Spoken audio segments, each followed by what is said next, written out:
However, the utilitarian theory is not without criticism. The utilitarian justification of intellectual property right, on the other hand, is criticized because it has not been able to balance private and public interests. Private intellectual property restricts the use of ideas.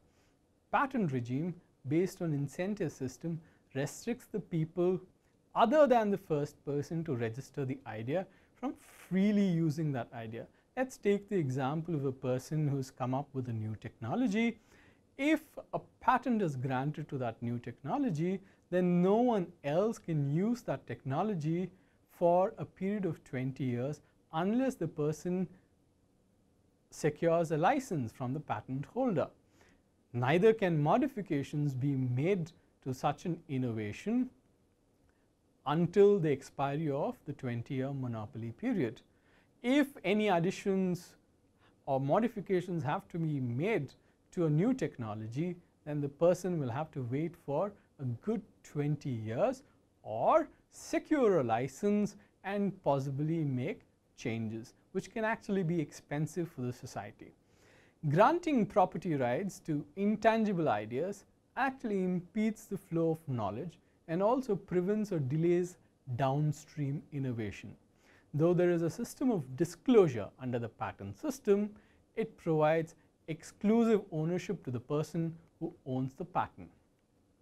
Further, today the owner of the invention can restrict others from freely using the invention for a certain period of time. Had the patent system prevailed during the time when the wheel was invented, it would have restricted others from freely using the invention. This would have seriously restricted the development of mankind, as many important inventions, whether small or big or improvements, immediately followed after the invention of the wheel. Thus, the intellectual property rights as such does not exactly allow free flow of ideas, and the restriction on the diffusion of technology in a way impedes innovations based on original patents. Further, there is also negative effect if it tends to have on the market as such.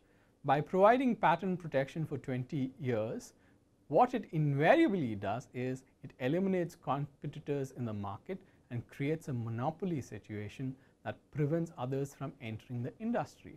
This in a way leads to patent holder controlling the price of the product in the market, and the society may not benefit from such innovation. A classic example of this occurs generally in the pharmaceutical industry, wherein a manufacturer of a life-saving drug, generally when he has obtained a patent monopoly for a period of 20 years, would not allow others to actually enter the market. This basically results in a situation where the patent holder can effectively keep increasing the prices of life-saving drugs. And with drugs, everyone knows that if you do not take the drugs, you will not be able to actually get cured, or probably it could be fatal, right? So this is the kind of price that one would actually pay for having an intellectual property system which is fairly restrictive on competition, fairly restrictive in terms of downstream innovation, fairly restrictive in terms of flow of information, right? With that, we come to the conclusion of the utilitarian justification of intellectual property. Next, we basically look into Locke's labor theory. One of the powerful bases for justifying intellectual property right lies in the belief that a person deserves the fruit of his labor. This was largely espoused by John Locke in his second treatise of government. Locke basically asserts that all that is in nature is provided by God, right? And it is available to all men as it is held in common for the benefit of all. Basically, to expand on what Locke believes is all that is available in the nature is largely basically created by God, and this should not be monopolized or held as property by a particular individual. In fact, it should be allowed for everyone to enjoy what is actually given by God. So he says no individual can have prior claim over substances that are available in nature as it is meant for the enjoyment of the entire humanity, right?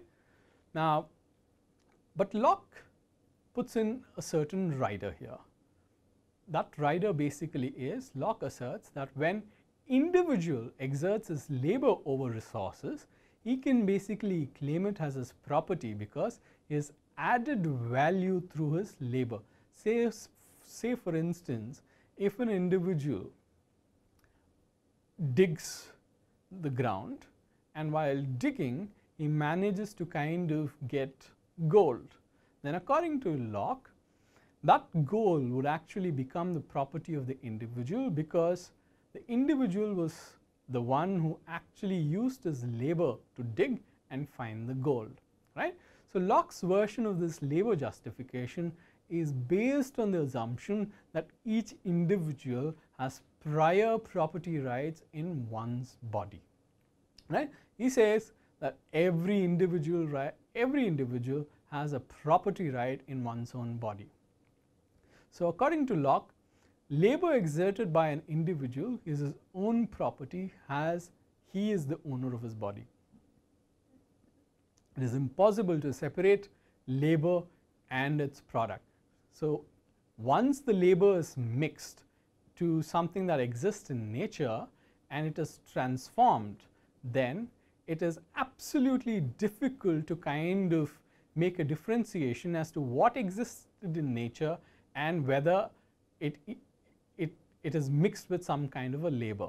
Here, only the person's effort is relevant, no less to others, as a precondition for property acquisition. So the moment a person mixes his labor in getting something that already exists in nature, he has property rights over it. Thus, anything an individual mixes his labor with becomes his property. No one has a superior or conflicting claim over it. Now, Locke would readily grant patent right if an individual exerts labor to come up with an innovative product or a machine that is useful. For instance, James Watt used his labor to develop and improve steam engines that could be used in locomotives. Watt's invention added value and spurred the growth of the economy. Locke's labor theory can be used to justify patent protection for Watt's steam engine as he had mixed his labor to develop a new technology. As per Locke, an author, painter, photographer, musician who has exerted his labor to express his original thoughts in the form of a book, paint, photo, or music album should readily be granted a copyright. But Locke also kind of brings in a certain proviso to this, saying that we need to have and we need to look at certain conditions. What exactly is that condition? He calls it as a sufficiency proviso. According to Locke, property rights can be allowed only if it does not deny the others of resources existing in nature. If there are enough resources available in nature, then property rights can be claimed over resources when a person exerts labor over it. Locke expresses concern that if a particular substance is not available in abundance, then property rights over it would deny others of access to that scarce resource. In such instances, an individual who has exerted his labor over the scarce resource cannot claim property rights in it. Thus, Locke would have an objection if a natural phenomenon or natural resources like genes are monopolized, even if an individual has exerted labor to identify or discover its existence, as it would prevent others from using it for a certain period of time. But Locke's labor theory is not without its criticism. According to Robert Nozick, fruits of labor is usually valuable, and property rights enables the laborer to appropriate this value. Nozick clarifies that Locke allowed private property right only if there is enough left for others from the common pool of resources. He explained that Locke only allowed private property rights if it does not cause harm to others and there is enough left for others.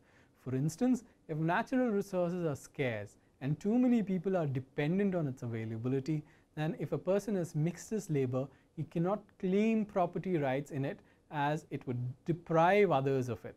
Thus, granting a patent to a person or an entity that limits access to others would certainly be a matter of concern to Locke.